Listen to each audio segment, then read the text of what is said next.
S ನಮಸ್ತೆ, ನಾನು ನಿಮ್ಮ ದೀಪಕ್ ಕನ್ನಡಿಗ.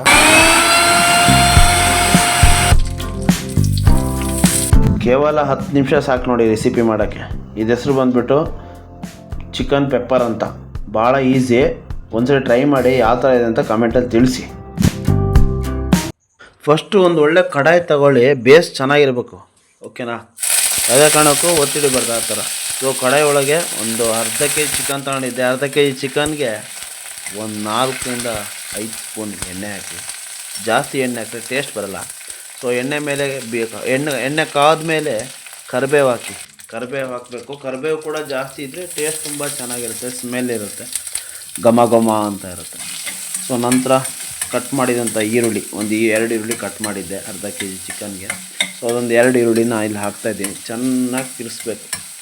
ತಿರ್ಸೋದು ಯಾವ ಥರ ಇರಬೇಕಂದ್ರೆ ಕಂಟಿನ್ಯೂಟಿ ತಿರ್ಸ್ಬೇಕು, ಮಧ್ಯದಲ್ಲಿ ನಿಲ್ಲಿಸೋ ಆಗಿಲ್ಲ. ಚೆನ್ನಾಗಿ ತಿರ್ಸಿದ್ರೇ ಎಲ್ಲ ಕಡೆ ಈರುಳ್ಳಿ ಬೇಯುತ್ತೆ, ಇಲ್ಲಾಂದರೆ ಅರ್ಧಂಬರ್ಧ ಬೇಯುತ್ತೆ. ಸೊ ನಂತರ ಅದಕ್ಕೆ ಟೊಮೊಟೊ 2 ಟೊಮೊಟೊನ ಮಿಕ್ಸಿಲಿ ರುಬ್ಬಿದ್ದೆ. ಸೊ ಟೊಮೊಟೊನ ನಾನಿಲ್ಲಿ ಹಾಕ್ತಾಯಿದ್ದೀನಿ. ಸೊ ನಾನು ಹೇಳ್ತಿರೋದು ಅರ್ಧ ಕೆ ಜಿ ಚಿಕನ್ಗೆ ರೆಸಿಪಿ ಇದು, ಓಕೆನಾ? ಮನೆಯಲ್ಲೇ ಒಬ್ಬರಿಗೆ ಅಥವಾ ಇಬ್ಬರಿಗೆ ಆರಾಮಾಗಿ ಮಾಡ್ಕೊಬೋದು. 10 ನಿಮಿಷ ಸಾಕು ಅಷ್ಟೇ ಮಾಡೋಕ್ಕೆ. ನಂತರ ಶುಂಠಿ ಬೆಳ್ಳುಳ್ಳಿ ಪೇಸ್ಟ್ ರೆಡಿ ಮಾಡಿ ಇಟ್ಕೊಂಡಿದ್ದೆ ಜಜ್ಜಿ, ಅದನ್ನು ಹಾಕಿದೆ. ಸೊ ನಿಮ್ಮ ಅಂಗಡೀಲಿ 10 ರೂಪಾಯಿ ಸಿಗುತ್ತೆ, 5 ರೂಪಾಯಿ 10 ರೂಪಾಯಿ ಶುಂಠಿ ಬೆಳ್ಳುಳ್ಳಿ ಪೇಸ್ಟ್, ಅದನ್ನು ಕೂಡ ಹಾಕ್ಬೋದು. ಸೊ ಚೆನ್ನಾಗಿ ಬೇಯಿಸಬೇಕು, ಶುಂಠಿ ಬೆಳ್ಳುಳ್ಳಿ ಫ್ಲೇವರ್ ಬರಬೇಕು. ಸೊ ಅದನ್ನು ಚೆನ್ನಾಗಿ ನೀವು ತಿರ್ಸಿದಾಗ ಬೇಯಿಸಿದಾಗ ಸೊ ನಿಮಗೆ ಸ್ಮೆಲ್ ಬರುತ್ತೆ, ಘಮ ಘಮ ಅಂತ ಶುಂಠಿ ಬೆಳ್ಳುಳ್ಳಿ ಪೇಸ್ಟಿಂದು.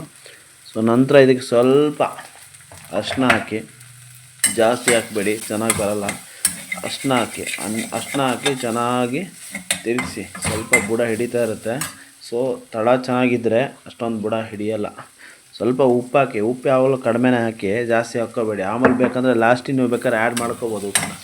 ಆದಷ್ಟು ಉಪ್ಪನ್ನ ಕೈ ಅಳತೆಯಲ್ಲಿ ಹಾಕಿ, ಇಲ್ಲಾಂದರೆ ನಿಮ್ಗೆ ಅಭ್ಯಾಸ ಇಲ್ಲಾಂದರೆ ಕೈ ಅಳತೆಯಲ್ಲಿ ಸ್ಪೂನಲ್ಲಿ ಕೂಡ ಹಾಕ್ಬೋದು. ಚೆನ್ನಾಗಿ ಬೇಯಬೇಕೀಗ. ಚೆನ್ನಾಗಿ ತಿರ್ಸಿದ ನಂತರ ಚಿಕನ್ನ ತೊಳೆದಿಟ್ಕೊಂಡಿದ್ದೆ, ಅದಕ್ಕೆ ಉಪ್ಪು ಹಾಕಿದ್ದೆ. ಯಾಕಂದರೆ ಚಿಕನ್ ತಂದು ಸುಮಾರು ಹೊತ್ತಾಗಿತ್ತು, ಒಂದು 20 ನಿಮಿಷ ಆಗಿತ್ತು.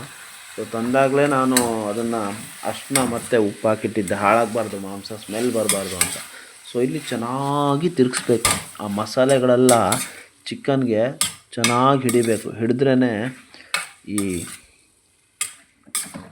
ಪೆಪ್ಪರ್ ಚಿಕನ್ ಏನಿದೆ ಇದು ತುಂಬ ಟೇಸ್ಟ್ ಕೊಡುತ್ತೆ, ಆಯಿತಾ? ಮನೆಯಲ್ಲೇ 10 ನಿಮಿಷ ಮಾಡ್ಬೋದು. ನಂತರ ಒಂದು 10 ನಿಮಿಷ ಚೆನ್ನಾಗಿ ಮೀಡಿಯಮ್ ಉರಿನಲ್ಲಿ ಚೆನ್ನಾಗಿ ಬೇಯಿಸಿ. ಚಿಕನ್ನ ಈ ಥರ ಕ್ಯಾಪ್ನ ಮುಚ್ಚಿಬಿಟ್ಟು ಬೇಯಿಸಿರಿ ಒಂದು 10ರಿಂದ 15 ನಿಮಿಷ. ಮೀಡಿಯಮ್ ಉರಿ ಅಂದರೆ 10 ನಿಮಿಷ ಸಾಕು. ಸೊ ಗ್ಯಾಸ್ನ ಸ್ವಲ್ಪ ಜಾಸ್ತಿ ಮಾಡಿಟ್ಟು ಚೆನ್ನಾಗಿ ಒಂದು 10 ನಿಮಿಷ ಚಿಕನ್ನ ಬೇಯಿಸಿದ್ರೆ ಸ್ವಲ್ಪ ನೀರು ಬಿಡುತ್ತೆ. ಸೊ ನೀರು ಯಾವುದೇ ಕಾರಣಕ್ಕೆ ಹಾಕಬಾರ್ದು, ಚೆನ್ನಾಗಿ ಬೇಯಿಸ್ಬೇಕು, ಅದಾಗೆ ಬಿಟ್ಕೋಬೇಕು ನೀರು.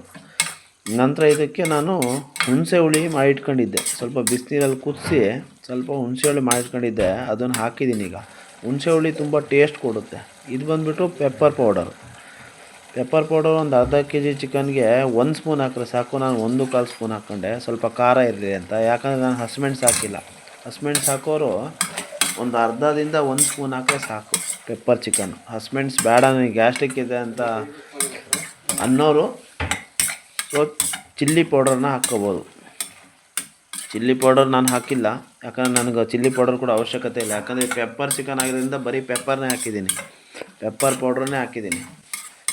ಇನ್ನು ಹಳ್ಳಿ ಸೈಡಲ್ಲಿ ಜೀರಿಗೆ ಮೆಣಸು ಅಂತ ಬರುತ್ತೆ. ಸೊ ಜೀರಿಗೆ ಮೆಣಸನ್ನು ಕೂಡ ಹಾಕ್ಕೋಬೋದು, ಗ್ಯಾಸ್ಟ್ರಿಕ್ ಸಮಸ್ಯೆ ಆಗೋಲ್ಲ. ಹಸಿಮೆಣಸು ಆದಷ್ಟು ಅವಾಯ್ಡ್ ಮಾಡಿ ಅಡುಗೆಯಲ್ಲಿ, ಗ್ಯಾಸ್ಟ್ರಿಕ್ಕಿಂದ ಹೊರಗೆ ಬರ್ತೀರ. ಸೊ ಇದನ್ನು ಚೆನ್ನಾಗಿ ತಿರ್ಸ್ಬೇಕು, ಚಿಕನ್ ಚೆನ್ನಾಗಿ ಬೇಯಬೇಕು. ಈಗ ಮತ್ತೆ ಒಂದು 15 ನಿಮಿಷ ಬೇಯಿಸ್ರಿ, ಆಯಿತಾ? ನಾನು ಆ್ಯಕ್ಚುಲಿ ನಿಮ್ಗೆ ಹೇಳಿದ್ದೊಂದು 10 ನಿಮಿಷ ಮಾಡೋಕ್ಕೆ ಸಾಕಾಗುತ್ತೆ ಈ ಟೈಮು ಅಂತ. ಅಂದರೆ ನೀವು ಚೆನ್ನಾಗಿ ಉರಿ ಇಟ್ಕೊಂಡ್ರೆ 10 ನಿಮಿಷದಲ್ಲಿ ಆರಾಮಾಗಿ ಚಿಕನ್ನ ಬೇಯಿಸ್ಬೋದು. ಆದರೆ ಒಂದು ಮೀಡಿಯಮ್ ಉರಿಲಿ ಇಲ್ಲ ಕಮ್ಮಿ ಉರಿಲಿ ನೀವು ಬೇಯಿಸಿದ್ರೆ ಸ್ವಲ್ಪ ಟೈಮ್ ಹಿಡಿಯುತ್ತೆ, ಬಟ್ ಚೆನ್ನಾಗಿ ಬೇಯುತ್ತೆ ಚಿಕನ್, ಓಕೆನಾ? ಬೇಕಂದರೆ ಸ್ವಲ್ಪ ನೀವು ಬೆಣ್ಣೆ 1 ಸ್ಪೂನ್ ಹಾಕ್ಕೊಂಡ್ರೆ ಇದು ಚೆನ್ನಾಗಿರುತ್ತೆ ಟೇಸ್ಟು. ಇನ್ನು ಕೆಲವರು ಹುಣಸೆ ಹುಳಿ ಜಾಗದಲ್ಲಿ ಸೋಯಾ ಸಾಸ್ ಹಾಕ್ಕೋತಾರೆ. ಸೋಯಾ ಸಾಸ್ ಕೂಡ ಆರೋಗ್ಯಕ್ಕೆ ಅಷ್ಟು ಒಳ್ಳೆಯದಲ್ಲ. ಇನ್ನು ಕೆಲವರು ವಿನೆಗರ್ ಹಾಕ್ಕೋತಾರೆ, ಪೌಡ್ರು ಅಂದರೆ ವಿನೆಗರ್ ಹಾಕ್ಕೋತಾರೆ. ಇನ್ನು ಕೆಲವರು ಕಾರ್ನ್ ಪೌಡ್ರ್ ಹಾಕ್ಕೋತಾರೆ, ಕಾರ್ನ್ಫ್ಲವರ್ ಪೌಡ್ರ್ ಹಾಕ್ಕೋತಾರೆ. ಅದೆಲ್ಲ ಆರೋಗ್ಯಕ್ಕೆ ಒಳ್ಳೆಯದಲ್ಲ, ಅವೆಲ್ಲ ಹೋಟ್ಲಿಗೆ ಕರೆಕ್ಟು. ಇದು ಹೆಲ್ದಿ ಫುಡ್ಡು, ಹೋಮ್ ಫುಡ್ ಆಗಿರೋದ್ರಿಂದ ಸೊ ಅದೆಲ್ಲ ಟೇಸ್ಟ್ಗೋಸ್ಕರ ಬೇಡ ಅಂತ ಹೇಳೋಕ್ಕೆ ಇಷ್ಟಪಡ್ತೀನಿ. ಸ್ವಲ್ಪ ಉಪ್ಪು ಹಾಕ್ಕೊಂಡಿದ್ದೀನಿ, ಸ್ವಲ್ಪ ಉಪ್ಪು ಕಡಿಮೆ ಅನಿಸ್ತು. ಟೇಸ್ಟ್ ನೋಡಿದೆ, ಟೇಸ್ಟ್ ನೋಡಿದಾಗ ಉಪ್ಪು ಕಡಿಮೆ ಅನಿಸ್ತು. ಹಾಗಾಗಿ ಮತ್ತೆ ನಾನೀಗ ಸ್ವಲ್ಪ ಉಪ್ಪನ್ನ ಆ್ಯಡ್ ಮಾಡಿದ್ದೀನಿ.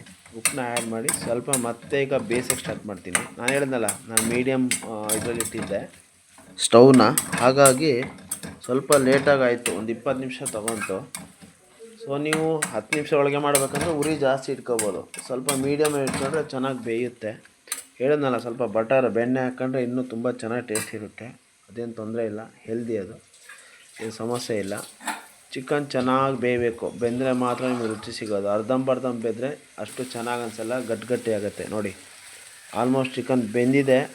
ಆರಾಮಾಗಿ ನೀವು ಈಸಿಲಿ ಮನೇಲಿ ಮಾಡ್ಬೋದು. ನೋಡಿ, ಪ್ರೆಸ್ ಮಾಡ್ತಿದ್ದೀನಿ, ಕಟ್ಟಾಗ್ತಾಯಿದೆ ಚಿಕನ್. ಆರಾಮಾಗಿ 10 ನಿಮಿಷದೊಳಗೆ ಮಾಡ್ಬೋದಂಥ ಈಸಿ ರೆಸಿಪಿ ಇದು. ನೀವು ಟ್ರೈ ಮಾಡಿ. ಸೊ ಟ್ರೈ ಮಾಡಿದ ನಂತರ ನಿಮ್ಮ ಅನಿಸಿಕೆನ ಹೇಗಿತ್ತು ಟೇಸ್ಟ್ ಅನ್ನೋದನ್ನು ನನ್ನ ಕಮೆಂಟಲ್ಲಿ ಬಂದು ತಿಳಿಸಿ. ಇನ್ನೂ ಹೆಚ್ಚೆಚ್ಚು ವೀಡಿಯೋಗಳು ಮಾಡ್ತೀನಿ. ನೋಡಿ, ಚಿಕನ್ ರೆಡಿ ಇದೆ ನಿಮ್ಮ ಮುಂದೆ ಈಗ. ಓಕೆನಾ? ಗ್ಯಾಸ್ನ ಆಫ್ ಮಾಡಿದೆ. ಆಫ್ ಮಾಡಿ ಒಂದು ಪಾತ್ರೆ ಹಾಕ್ಕೋತೀನಿ. ನೋಡಿ, ಅಬ್ಬಾ ಎಷ್ಟು ಚೆನ್ನಾಗಿ ಬೆಂದಿದೆ. ಕಾಣ್ತಾ ಇದೆಯಲ್ಲ, ಒಂದು ಬೌಲ್ಗೆ ಹಾಕ್ತಾಯಿದ್ದೀನಿ. ನೋಡಿ ಎಷ್ಟು ಚೆನ್ನಾಗಿದೆ, ಬಿಸಿ ಬಿಸಿ. ಆಹಾ, ರಸಮ್, ಸಾರು, ಅನ್ನ ಸಾಕಾಗಿರುತ್ತೆ ಚಿಕನ್ನು. ಸ್ವಲ್ಪ ಬೇಕಂದರೆ ನೀವು ಮತ್ತೆ ಕರಿಬೇವನ್ನ ಸೇರಿಸ್ಕೋಬೋದು. ತುಂಬ ಚೆನ್ನಾಗಿರುತ್ತೆ, ಡೆಕೋರೇಟಿವ್ ಆಗಿರುತ್ತೆ, ಟೇಸ್ಟಿಯಾಗಿರುತ್ತೆ. ಸೊ ನೋಡಿ, ಮನೇಲಿ ಟ್ರೈ ಮಾಡಿ ಚಿಕನ್ ಪೆಪ್ಪರ್ ಡ್ರೈ.